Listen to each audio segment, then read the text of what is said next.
Okay, we are in Hillcrest Cemetery in Quincy. Sorry about the dusty truck. We are in the Hillcrest Cemetery in Quincy, Florida, Gadsden County. Um,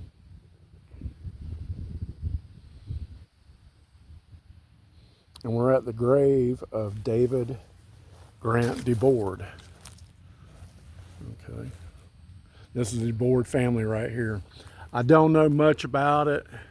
That's what the graveyard looks like. It's an old cemetery. Quincy's an old town. There's a lot of old buildings to explore around here. But the reason why we're here is I started looking up We Are Marshall. And if you don't know anything about We Are Marshall, I'll read a little bit about it. Here's his grave right here. Let me get my notes here. I'm having to use my wife's phone. Give me a second. And it's sun shining. I'm going to have to be in the shade right here. But that's his grave right there, and the whole DeBoard family. What We Are Marshall is about, on the evening of November 14th, 1970, Southern Airways Flight 932, a McDonnell Douglas DC-9 chartered by Marshall University to transport the thundering herd of the football team back to Huntington, West Virginia, following their 17-14 defeat to the East Carolina University Pirates, clips the trees on a ridge just 1 mile short of the runway at Tri-State Airport in Cerrito, West Virginia, and crashes into a nearby gully, killing all 75 people aboard. And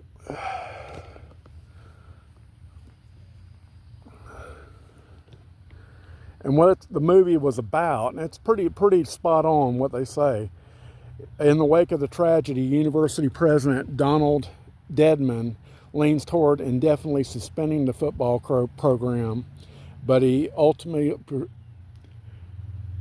persuaded to reconsider by the pleas of the Marshall students and Huntington residents, and especially the few football players who didn't make the flight, led by Nate Ruffin. Dedman hires Jack Lingle as head coach, who will, with the help of Red Dawson, one of the surviving members of the previous coaching staff, managed to rebuild the team in a short time, despite many of their prospects to the West Virginia University Mountaineers. So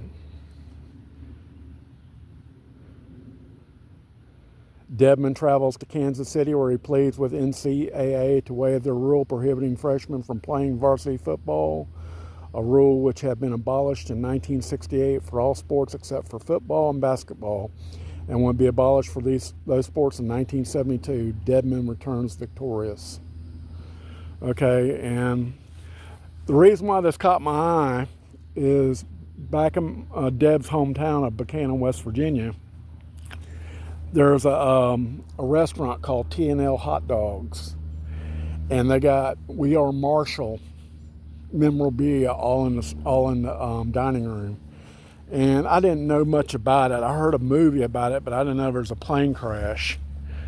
But I went on Find a Grave, and I said, hey, this guy's buried just right up the road from me. Now, if you don't know where Quincy is, it's about halfway between Chipley, where I live, and Tallahassee. And we just got through getting a recall done on our Kia. So we decided to stop by here, but there's not a lot of information. I'll read what I can read. He was born 1st February 1949 in Canova, Wayne County, West Virginia. No, excuse me. He was born in the city of Norfolk, Virginia. That's where the big naval base is. And he died in Canova, Wayne County, West Virginia, the date on the plane crash. But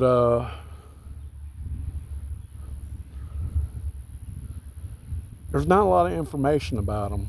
Let's see.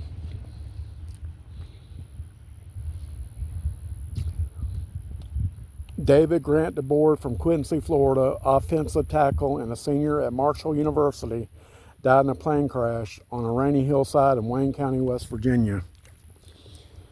The lives of 75 people were lost in the worst single air tragedy in NCAA sports history.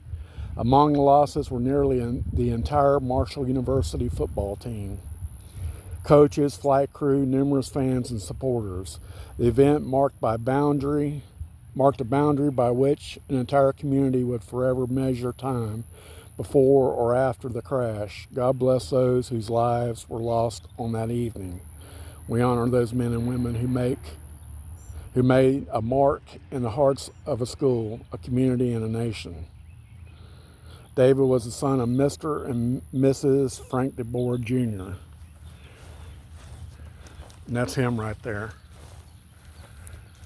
That's Frank, and that's his mother right there. Good, yeah. James Laverne, I'm pronouncing it right, that's his father. And it only says parents right here, Frank Laverne DeBoard. I don't know who these people are. I don't know if that's a sister or I don't see the mother. It just says parents and it just has Marion Bradshaw DeBoard. Okay, let's see Marion. Let's click on that. It says Hillcrest Cemetery, but I don't know where it's at. But this is where he's buried at. And one of the other victims of the plane crash is buried in Buchanan, West Virginia, my wife's hometown. So you can click on Find a Grave and it'll take you right to it. This is an old cemetery. It's not the oldest I've seen around here, but it's pretty old. But I thought I'd show you this and pay my respects. Go Mountaineers. And you got John. Yeah, these people ain't on the children right here. Okay, yeah, James Laverne DeBoard, right there. That's probably, yeah. But who's this? Helen Bruner DeBoard. That's probably his mother. It just hadn't been put in yet. Family members, David, James Laverne. There's no DeBoards around here. So I don't, that's his father, I think. Let's see. Click on it. Parents, Marion Bradshaw DeBoard. I don't see it. So, I don't know if these are grandparents or what. But this is where, let me look on the other side, see if there's any graves on the other side. But maybe they might not have a marker. But this is where he's buried at. One of the victims of the We Are Marshall plane tragedy, David Grant DeBoard. Rest in peace. Hope you enjoyed this. It's not my best, but make sure you click like and subscribe and share. Thank y'all so much. Y'all have a good day. Bye.